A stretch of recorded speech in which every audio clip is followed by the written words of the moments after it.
Happy New Year. Welcome, everyone. Hello. Happy New Year. Good to see everyone. Smiling faces. Everyone feeling okay? Oh, yeah. Good. Good. We're going to get started on time because we're going to be going over our 2022 changes as usual. You know, I remember years ago when they said we'll never change the contract again. I don't know what year that was, but ever since they said it, it has changed every time. Nyala, am I sharing my screen? Yes, you're able Okay. to. Beautiful. Thank you so much.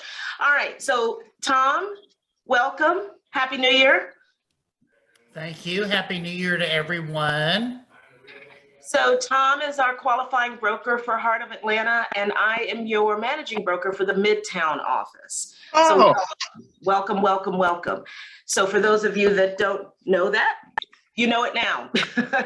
I am going to go ahead and get started. We will probably have people jump in and out. You should have a handout in the chat, which is a list or table of content of all of the changes, even if it's like a misspelled word or grammatical changes, things of that nature. We're going to concentrate on the changes that affect your day-to-day negotiations and contract writing. What I will ask of you is I have them broken down into different forms, and I will give time in between each form for you to ask any particular questions, just so that we can make sure we get through it. This is not like a full class, which we've had in our market centers and at our sales meetings. However, this is kind of an overview for those of you that have not had a chance to hear some of the feedback. And of course, if you've gone to any contract class elsewhere, like the Atlanta Board or Georgia Association of Realtors, and you want to add to, we would love for you to share. Everyone can learn on this call. So let me go ahead and get my screen sharing. And while I am doing that, does anybody have a question we can go ahead and answer now for you?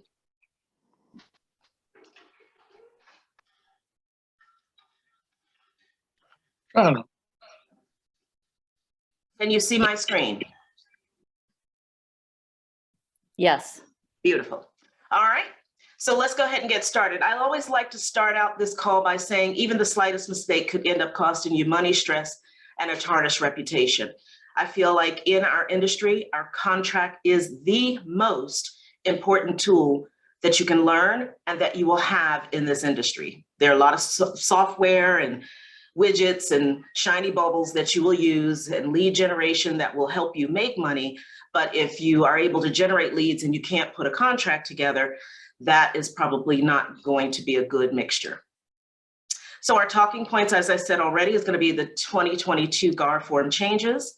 And here are the probably 12 or 13 forms we're going to go over. I didn't put the names, but in case you want to take a screenshot or a picture of those forms, it's also on the handout in chat. All right, so let's start with Form 201, the Purchase and Sale Agreement. The first thing that was changed, just slightly, we have always had kind of halfway, excuse me, one second. I'm getting my coffee delivered, thank you. We have always had what's called an option halfway through the first page of the purchase and sale agreement. And so if you're a newer agent on this call today and you have not written a contract, I would highly recommend that you take a full contract class. Some of this may be foreign to you, but you can pull the purchase and sale agreement. I highly recommend that you read it. And this section is kind of halfway through on the first page under inspection and due diligence. And right below inspection and due diligence is the option payment for the due diligence. So sometimes agents use this as a strategy in this aggressive market to negotiate with a seller. And I've had this call as a broker, and I've always told the agent it goes to the seller. So I didn't realize this was a problem, but apparently Seth Wiseman and our contract committee felt that it wasn't clear enough. So it says here that an option payment, meaning some additional money other than earnest money, is given directly to the seller, okay? The other thing that they've added is the ACH. Now, you need to check in your market center whether you accept ACH or if the seller can accept that. You know, all these different things. When you select one of these boxes, wire transfer, check, or ACH, you need to make sure that people can accept those things before you just mark that box. Okay, so that will be paid directly to the seller, and as of the offer date, and within so many days from binding. All right. Also, go ahead. Sorry, I have a quick question about that one. For Sure. option money, before, I guess there was an option there that it said it could be used towards buyers' closing costs. Has that changed? You need to negotiate that now, because here's the thing with option money. The way that I was taught 25 years ago, option money means it's gone. I've given it to someone, it's gone. Now you can negotiate that, because the seller gets to have that money, and whether your buyer closes or not, that money is gone unless you are saying that that it is going to go towards the down payment, or it's going to come off the sales price, or however you word that. But right now we are giving that money directly to the seller, and we are giving that to them in one of these three ways immediately. Okay, so you need to make that very clear with your buyer. And also, one other thing, thank you for bringing that up, you want to check with the lender to make sure that's okay. Because that lender may want to know, where did that extra $10,000 come from that you're now giving to the seller? Mm-hmm. Yeah, and I've used it before and they've asked to source it. So it was our mistake to get a money order. I wish we would have done a check or something, but yeah, thank you so much. Thank you. Tom, did you want to add anything about that?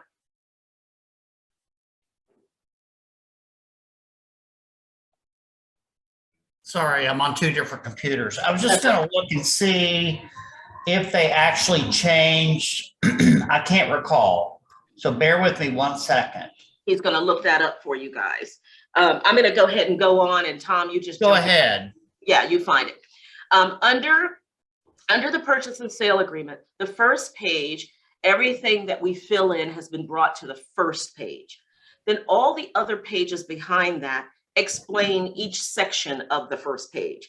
So under— Hey, Deborah. Go ahead. Sorry to interrupt. That's okay. Yeah, Stephanie, they have not changed the language in that paragraph. It goes on to say that it shall or shall not be applied toward the purchase price at closing, or shall not be refunded to buyer unless yeah, so that language did not change. So you can still check either shall or shall not be applied. Yeah, and keep in mind, guys, this broker chat is only the changes or revisions. So if it was there before, it's still there. They've just added or tweaked paragraphs. Okay. All right. So thank you so much. You're very welcome. Great question, by the way.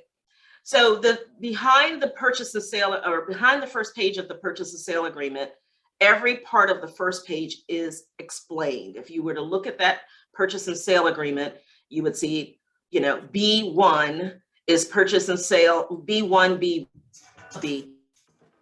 is on the purchase and sale agreement, and then we explain that. And in here, this has been revised that the buyer may examine title and or obtain a survey. They are not obligated to do both. They can choose to examine the title. They can choose to obtain a survey. Of course, that has to be negotiated, with surveys taking, you know, eons to get these days. And this is just letting you, this is just for clarity. So you'll notice here where the blue section where I say revised and then the blue revised, if it's new, it will say new. Okay. So this also was revised. The holder of the earnest money shall or will be paid to holder in a method of payment acceptable to the holder.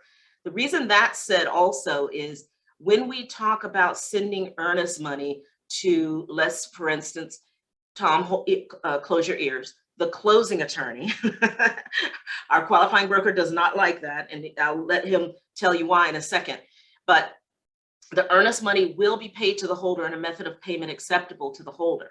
And the holder has the right to charge the buyer, okay, for any costs associated receiving this earnest money.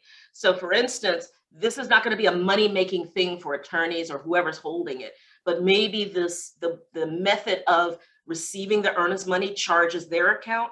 They're going to pass that fee on to your buyer. So please be very careful. The qualifying broker is not a fan of the closing attorney holding earnest money, not because he's not a fan of attorneys holding it. They know more than we do in some cases, but I'll tell you what they don't know more than us is how to disperse the earnest money. And keep in mind, what do closing attorneys do? Close residential real estate. And if you've gone to a closing, it's a well-oiled wheel. When they have to stop and then decide who gets what, we believe there's not going to be as much care as it would be with us. Tom, would you agree? Yes, that's been my experience. And, and then what I particularly don't like is that agents want me to get involved to help, sway the attorney to their side. And, it's just not my responsibility to have to do that. So it's not mine either. And at the end of the day, guys, if you choose to do that, now I have done it for years with the same attorney, and so I'm comfortable with that, but it just depends on the circumstances of the transaction. But if you are new on this call, we prefer you to have the brokerage hold it. In some cases, I guess the other side, co-op agents, broker would hold it. And if you must use the attorney, we're not opposed to it. It is just not our first choice in the event you have a dispute. Okay. Purchase and sale, we're still on there. Notices. Now, delivery of notice. Have you ever had a transaction where you finish the transaction, you've sent it over to the agent, so you consider that delivered back, and the agent went to bed at 9 o'clock and didn't open your email until the following day? And then you get this dispute about, oh, I didn't get it until Monday. No, I sent it on Sunday. And then there's a whole big to-do, and then the brokers get involved. Well, now it's very clear that when we deliver this notice, you'll notice in blue, it says, even if it is not opened. So if I send something to you on, let's say the binding on Sunday, everyone has signed and agreed, and you sent it on Sunday, but the agent didn't open and let his or her client know until Monday, the binding date starts, the clock started on Monday, not when that agent or seller opened it, because that's a big thing that agents will call and say, well, I'm trying to get an answer, and I'll tell them you need to go ahead and send it over. But now it's very clear in the contract, okay? Let me give you a little bit of advice. When you are sending things back and forth by email, it's a nice little courtesy to send a text and say, just sent you the contract, just sent you the exhibit, just sent you, because I don't live on my laptop and I don't live watching my email going open, waiting. If you send me a text that you're sending something to me, that's going to prompt me to go look at my email and say, oh, I've received it. Okay, that's just courtesy and etiquette in our industry. the other thing I would add to that, Deborah, is please, guys, I can't tell you how many texts I get from folks who don't even tell me who they are. And that is also not as professional as I'd like to see it, because you should always put your signature or your name on every single text, email, anything that you send. Just don't assume that somebody knows who you are. Yeah, that agent may be negotiating several deals. They may be getting emails from someone else about a different listing, and then you're just sending something saying XYZ, and they don't know who you are. So that is a good practice.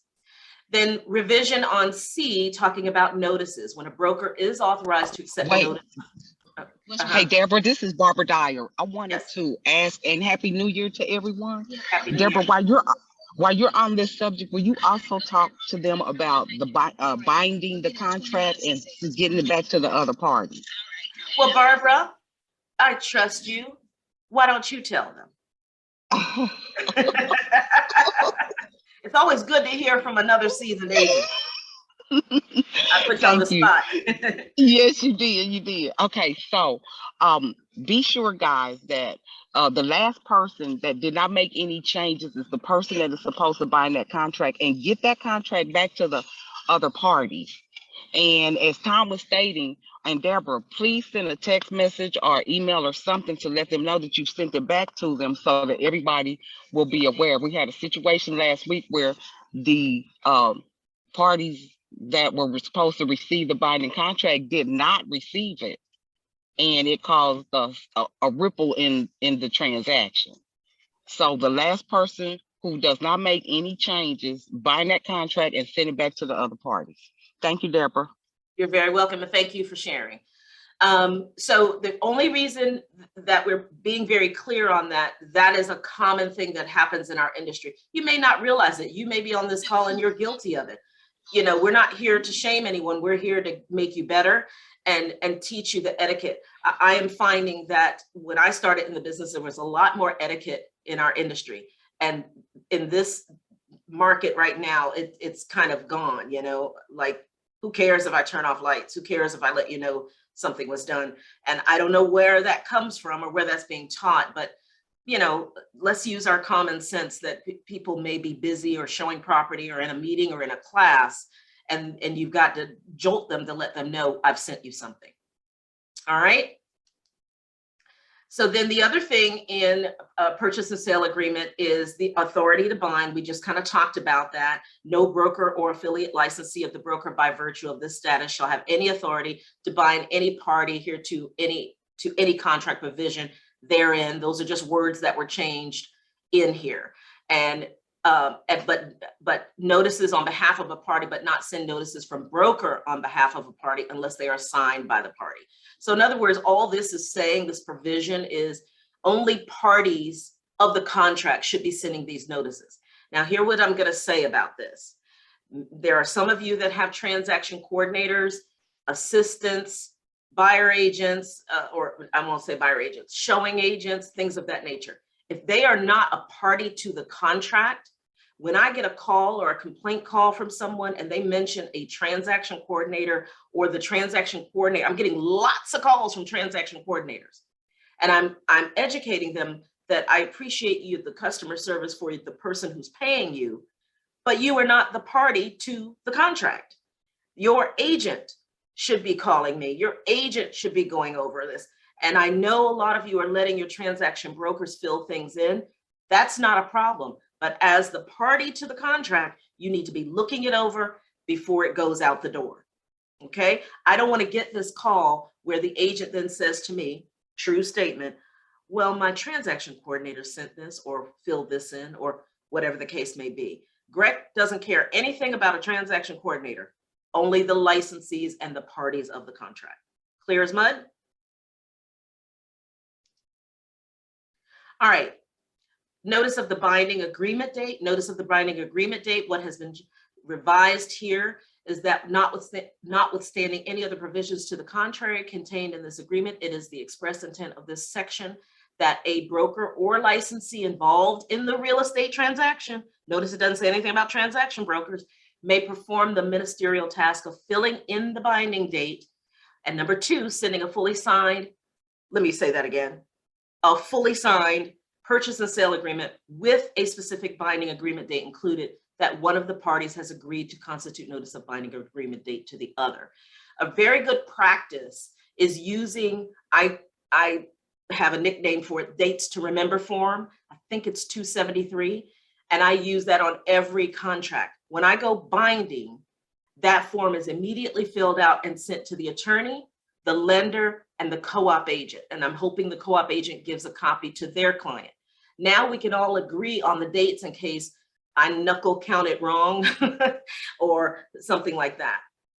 So, and know that when you are sending that over, again, have that co-op agent look at it and make sure everybody is working off the same time frame and they're not counting improperly.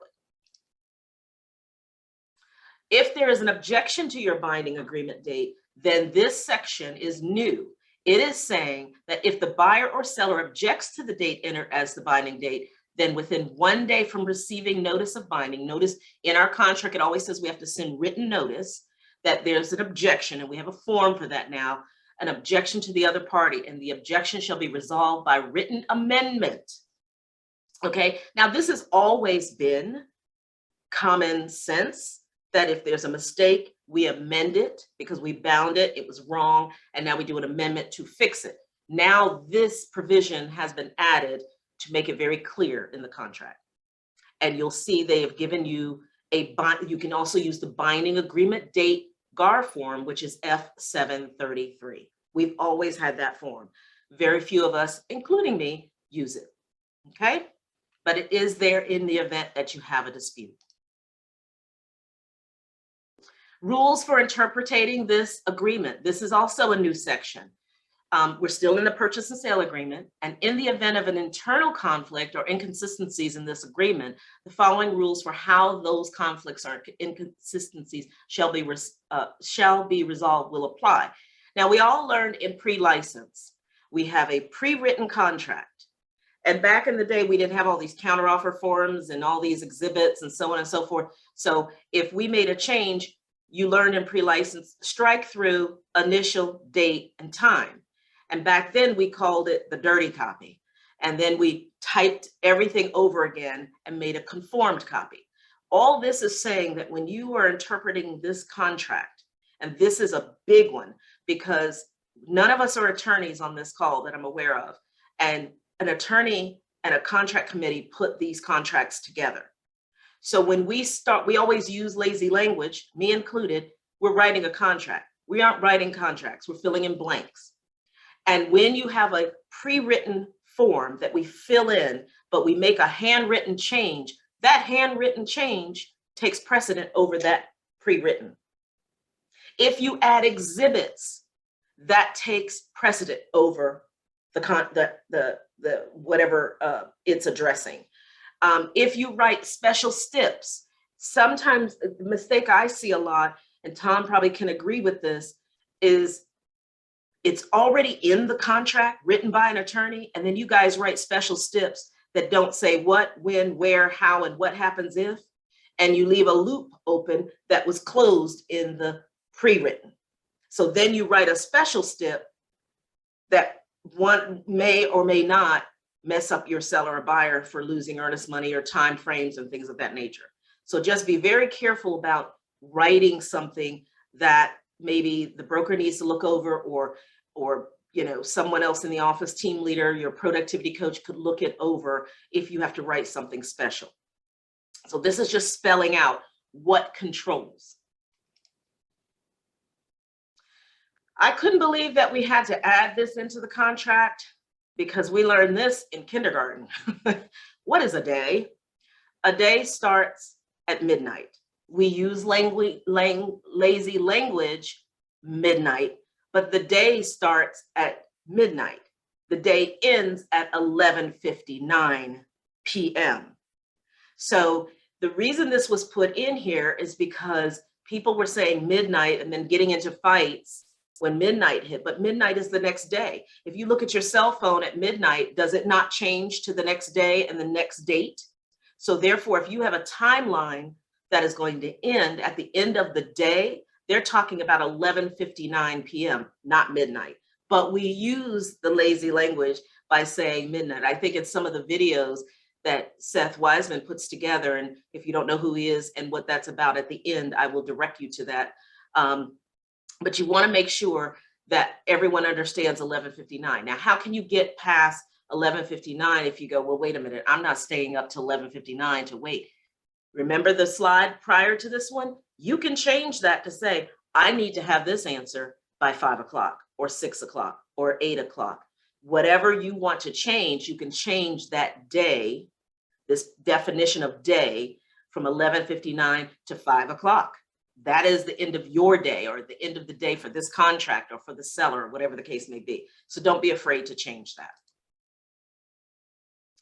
Definition of seller and buyer for the purposes of the term. I won't go into this, but we're now going into the seller brokerage agreement, and it's explaining what is the seller, what is the buyer, and they've just made some changes here and added to all of the brokerage agreements that we have, so that the same definition is on your tenant brokerage agreement, your seller brokerage agreement, your buyer brokerage agreement. All of that has been changed, so it's the same. Still on the seller brokerage engagement, we now have a revised section, and this is on all of the agreements for agency and brokerage. And the following are types of agency relationships. Notice in bold, it says not. Remember word problems? Did anybody have problems with word problems when you're reading them and you start interpreting into something else? It says agencies that are not offered. Now, this is going to be brokerage to brokerage or office to office, market center to market center. In some market centers, dual agency is not allowed. In others, it is. The one we don't do across the board is sub-agency. Okay, so that means if your office does not allow dual, you're going to mark dual and you're going to mark sub-agency. If your office does allow dual agency, then you'll be marking sub-agency. So let's talk about dual agency. This is also a little bit revised. It says if broker offers dual agency as one of its agency relationships, then the seller does or does not consent to it. That has been added so that you can check that box. And broker acting in a dual agency capacity as that agency relationship is explained in section B6B below and in the CB01 ABCs of agency. ABCs of agency, that's a consumer brochure. That's what CB stands for. If you don't have a seller packet and a buyer packet, you need to get one. You go to KW Command and all of those nice designs in there. There's one in there for you to put together for yourself if you're newer in the business. I always include the ABCs of agencies. Why? Because most of you start working with a client without telling them about agency, and that's a violation. In the state of Georgia, we are supposed to explain agency before we do anything else. And I guarantee you that does not happen.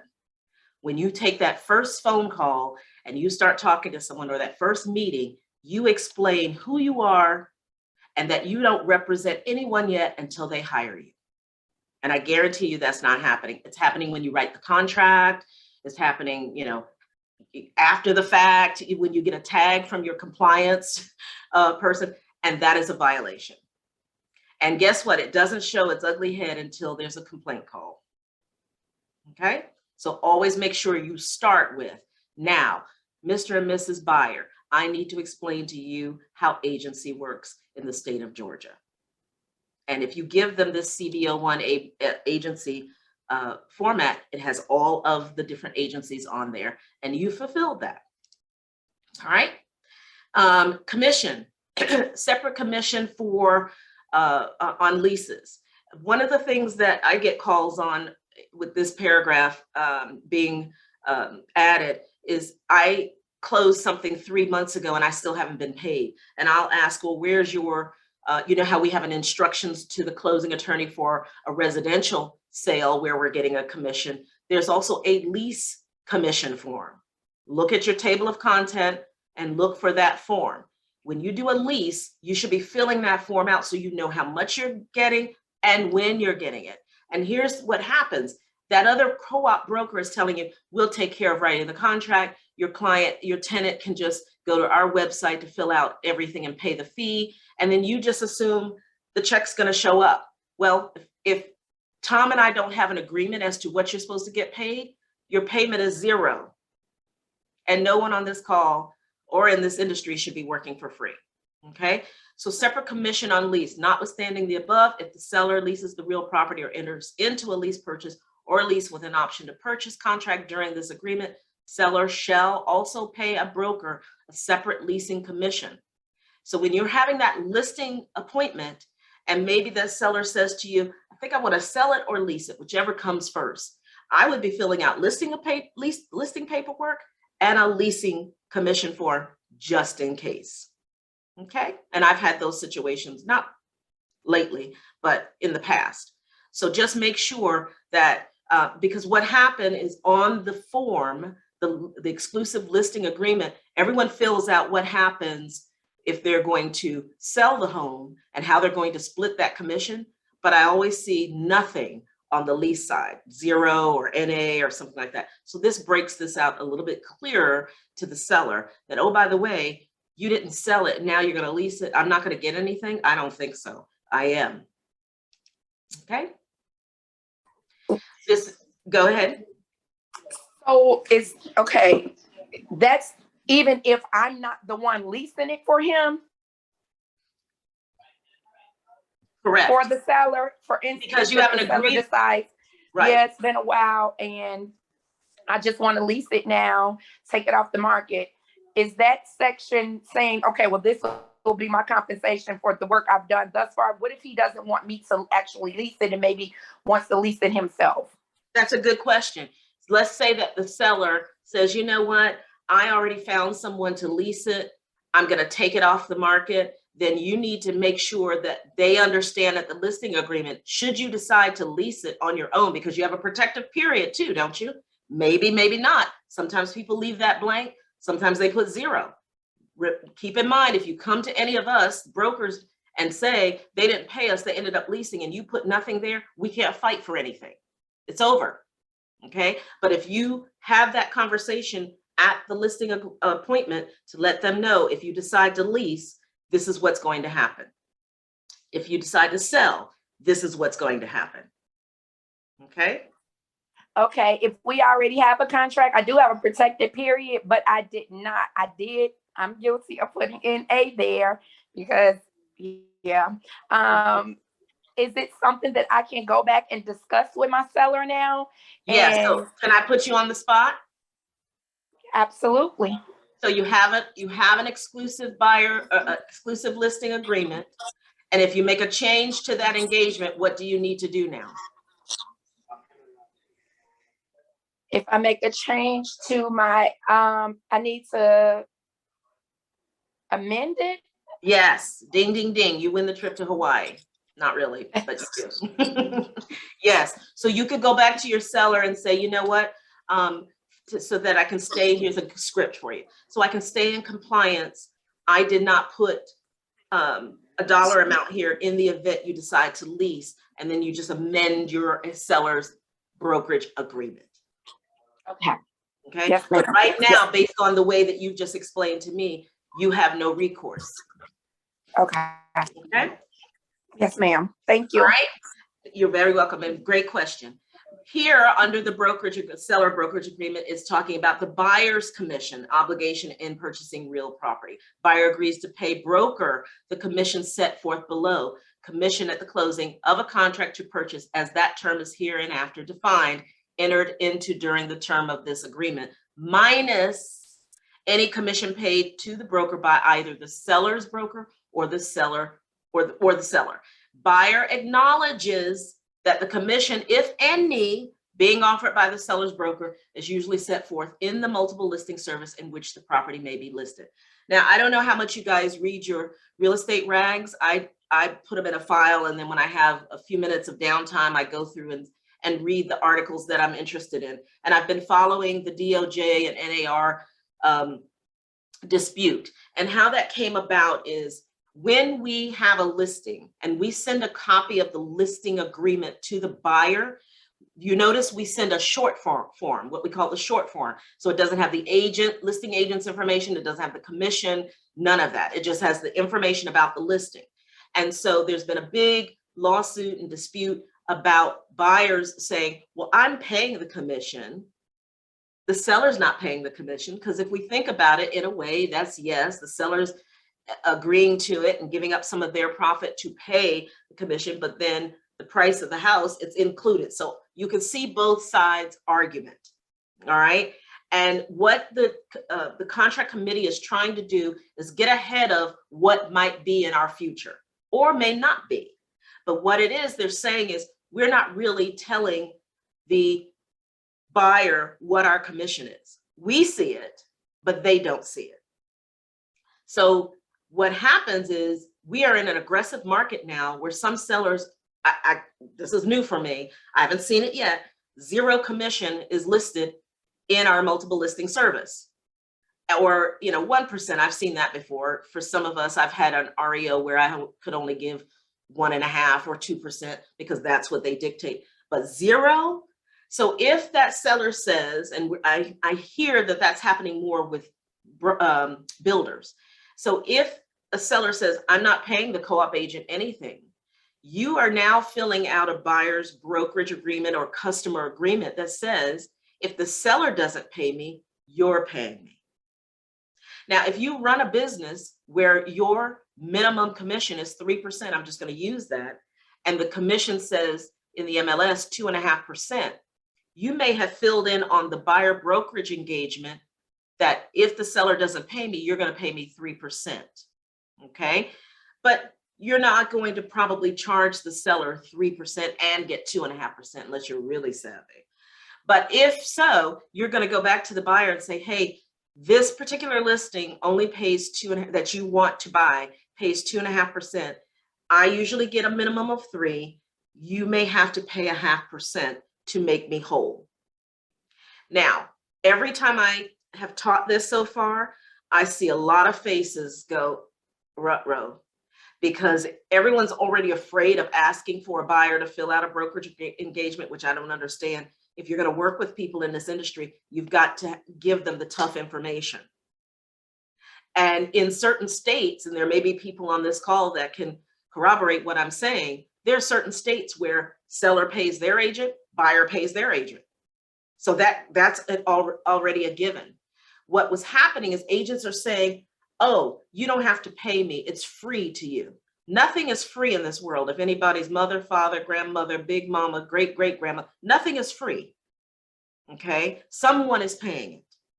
So this is now spelled out very clearly that you're going to have to have more of a conversation with your buyer, that if the seller doesn't pay anything or doesn't pay the minimum that I am worth, you are going to have to pay the difference.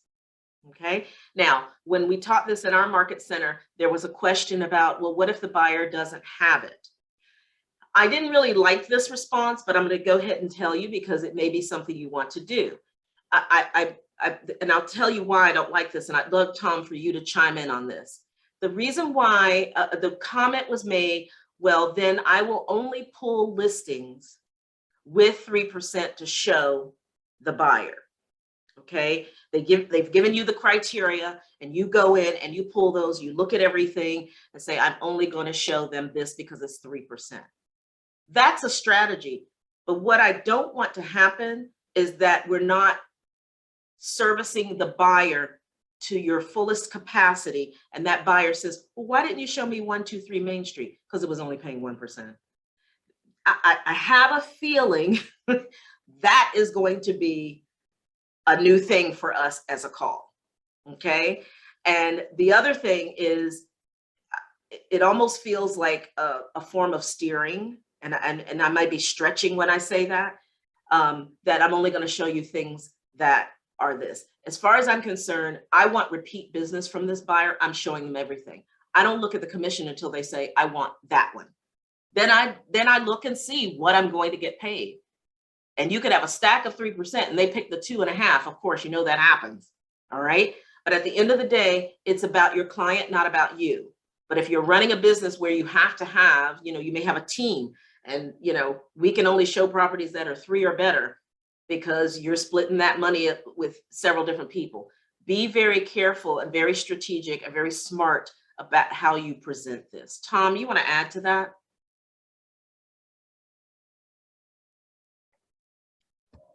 Yeah, sorry.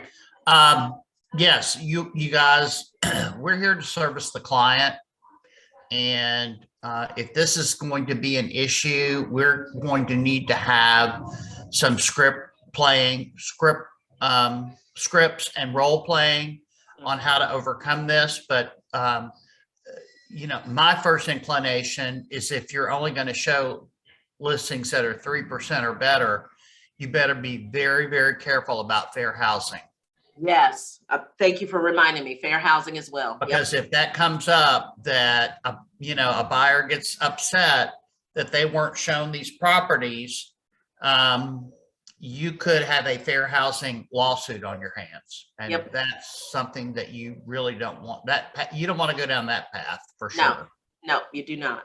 You're Good much point. better off having the discussion that if the seller doesn't pay me my 3%, you're going to have to cough up the difference. I mean, it's still a very tight market. Y'all, please keep in mind, this will change as the market shifts to more of a buyer's market.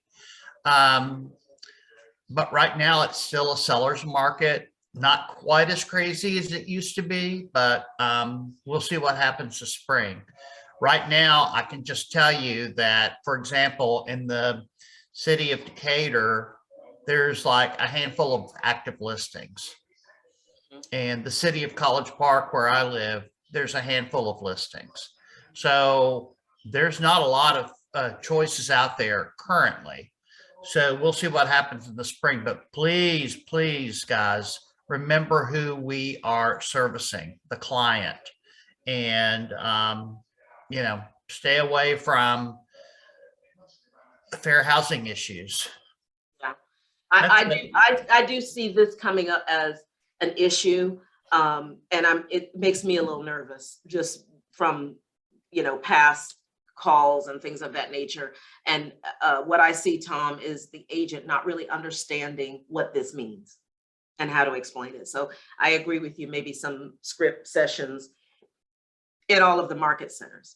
Ruth, you have your hand up. What's your question, please? Well, my question, this got brought up today in our office, and my question was, is it okay to make your buyer aware? Like, we know we have to make them aware that there is a difference in that commission and what they would prefer. Do you want to look at properties that have both lower commissions and 3%, or would you prefer to just look at the 3%? Would that be an okay conversation? I think it's really up to you, but I'm pretending I'm the buyer while you were saying that. Let me tell you what's going through my mind as a buyer. I don't really care what your commission is. I need a 4-bedroom, 2.5 bath on a basement in East Cobb. How quickly can you find it? I'm exhausted from writing offers. Now, when you start discussing commissions with me and that's what it's based on, I don't know that I want to work with you.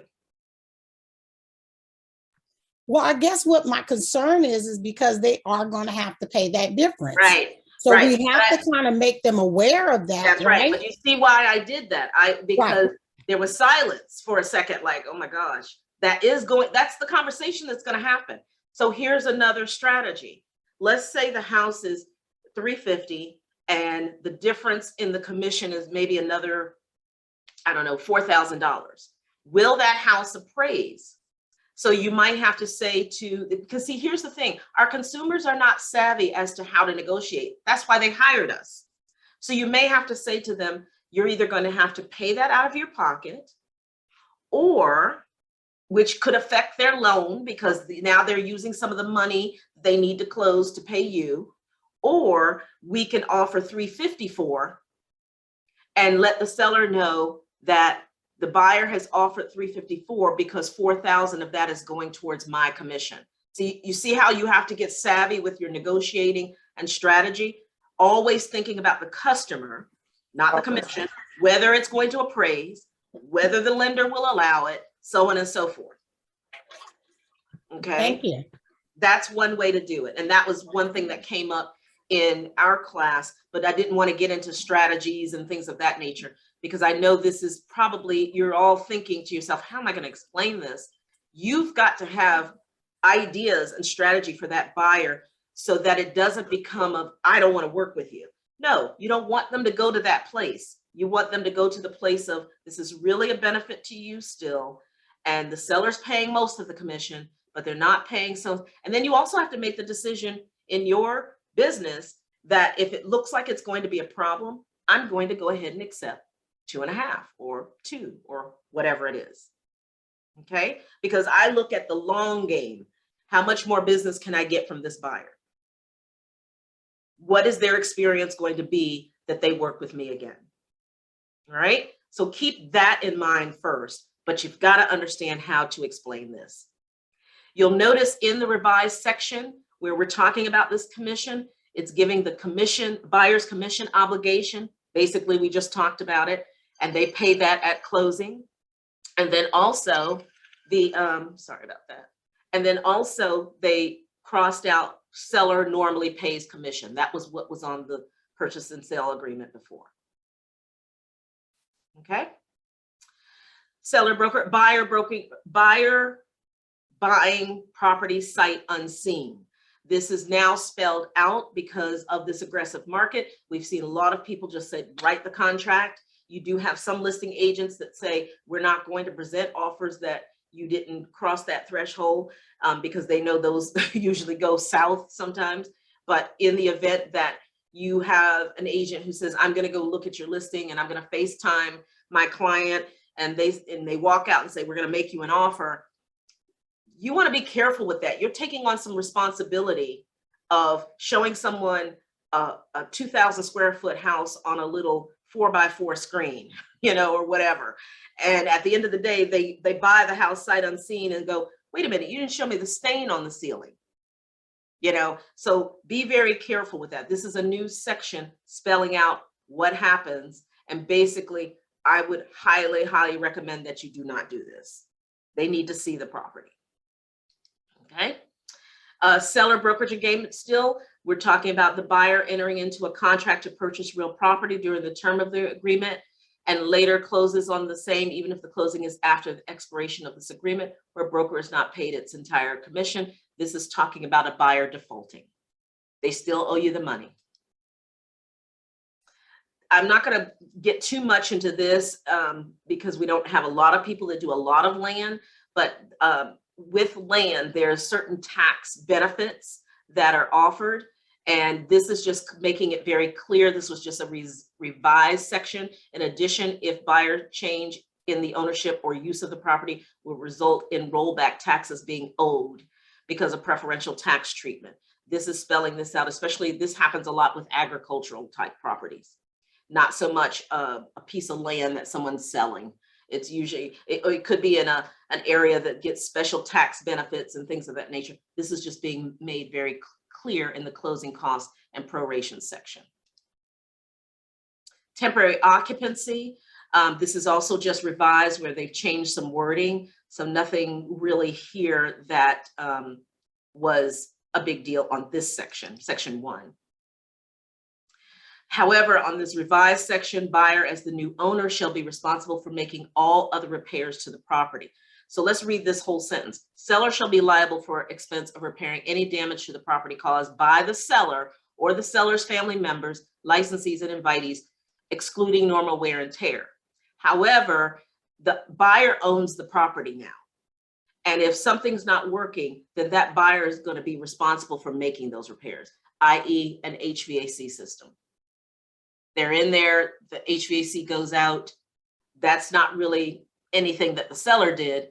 And the buyer now owns the property. So they have to make sure that HVAC is fixed while that seller is in there. Okay. So that's something I'd go over if the buyer is giving the seller any type of temporary occupancy. Also, they changed the word per day to holdover. What I would suggest, whatever you fill in this blank, make it hurt. Okay. I would suggest I wouldn't want to see anything less than $500. You know, you don't want them staying in forever. And if you've taken a contract class, you know that a seller could stay in a home up to 60 days. Over 60 days, that's a lease, not a temporary occupancy. This new section in our temporary occupancy says seller shall remove seller's personal property from the property prior to the occupancy of the property by buyer, except for those items that are to remain with the property as set forth in the fixtures checklist attached hereto and incorporated. So they're referring to the seller's property disclosure, the things that are staying, the things that are not staying. And so the seller really needs to get a lot of their things out of the house. And then when the buyer takes over, there shouldn't be anything in that house that belongs to the seller except for the things that they've negotiated that will stay. So now we're going to move over to property sold with right to request repairs. So you know there's two types of inspections, due diligence and the right to request repairs.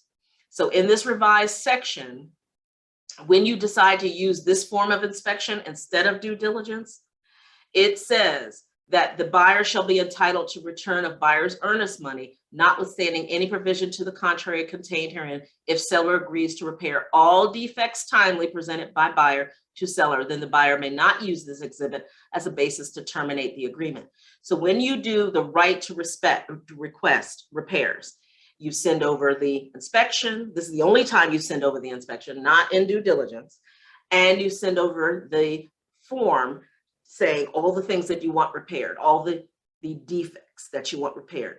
The seller has the right to say yes, no, and they could even say, I'll fix 1 through 10, but not 10, 11 through 20. The buyer can then say, no, I want all 20 items done.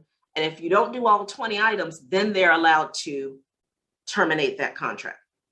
But if the seller says yes to all 20, that buyer is done and you move on. They have to stay in the contract. Seller's property disclosure. The only thing here is they've changed the word solar to alternate energy source. I'm not sure why, but I guess there'll be other alternative energy sources in the future. So I don't know what that looks like other than solar. I guess battery type things. Seller's property disclosure, new and revised section about the plumbing and sewer and septic and things of that nature. So if there's sewer plumbing related items, if the drinking water is from a well, give the date of the last service. And if the drinking water is from a well, has there ever been a test? Okay, and if yes, you want to give the date of the test. Termites, apparently if there's squirrels or any type of wildlife type, bears, you know, tigers, lions, that kind of thing in the attic. Now they're making that very clear, and they've just cleaned up a few things in section B, but the main thing that was new is A, and then just some cleanup in section B. Deleted section, this whole sentence was deleted from the termite section. New section in agricultural is the property receiving preferential tax treatment. We already talked about that. That's now on the disclosure for the seller to say yes or no. Conventional loan contingency. This is on the conventional form. This is on the FHA form. This is on the VA form. That and it's always been there, but now this is spelled out a little bit more. In the section that talks about the mortgage lender, you should always put the name of the lender who your buyer is working with, because that's the only lender that we can get a denial letter. It doesn't mean your buyer can't check with, you know, they have Supreme on the contract, but they go and check with their personal bank at Bank of America, and Bank of America says, no, you can't buy, and they deny them, and then this buyer tries to give you a denial letter from Bank of America. That does not constitute a denial. The denial letter has to come from Supreme, but Supreme said, yes, we will approve you. So the buyer can't get out of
We're trying to reconnect Deborah. I think her feed got lost, so bear with us.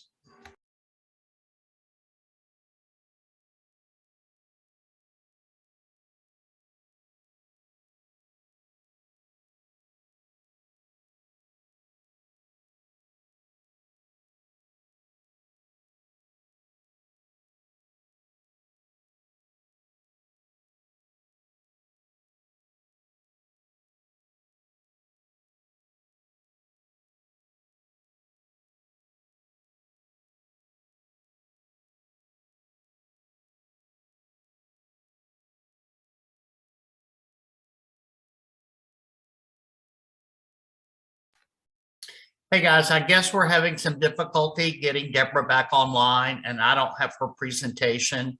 So I'm going to go ahead and conclude the meeting. Are there any questions that I might be able to answer for anyone? Remember, in 2 weeks, when we have our another broker chat, I will be leading the call, and we are still going to go over the changes for the contract and maybe some of the issues that have surfaced since these new forms have been implemented. So you're not going to miss anything. Just tune in another 2 weeks for the next broker chat. Any questions from anyone? I have a question. Go ahead. So to go back just a little bit, when we're talking about the holdover or the temporary occupancy, several times Haley has mentioned that if the closing attorney is holding any proceeds back, just to secure that they get out on time and everybody do what's expected, that attorney, they really don't have any authority to give any money back to maybe the buyer. Would, if any event that KW was holding the like earnest money or something, would you guys have any recourse to maybe give to compensate that buyer versus the closing attorney? No, we're not going to be able to hold any proceeds from a closing because there's a temporary occupancy. The lender won't allow for that. So how would a buyer truly be compensated if the seller was to stay over and not hold up their end of the bargain? Would they have to sue them? They would have to get an attorney and get them out of the property. Okay. All right. And that whoever's holding over that seller, if they're still in the property, they're going to be subjected to those fees at some point or another. So honestly, I've never really had an issue. Maybe if somebody's there a few hours over the time, but in 23 years, I've never really had an issue with that. Okay. Thank you. You're welcome. Any other questions, guys, before we wrap up?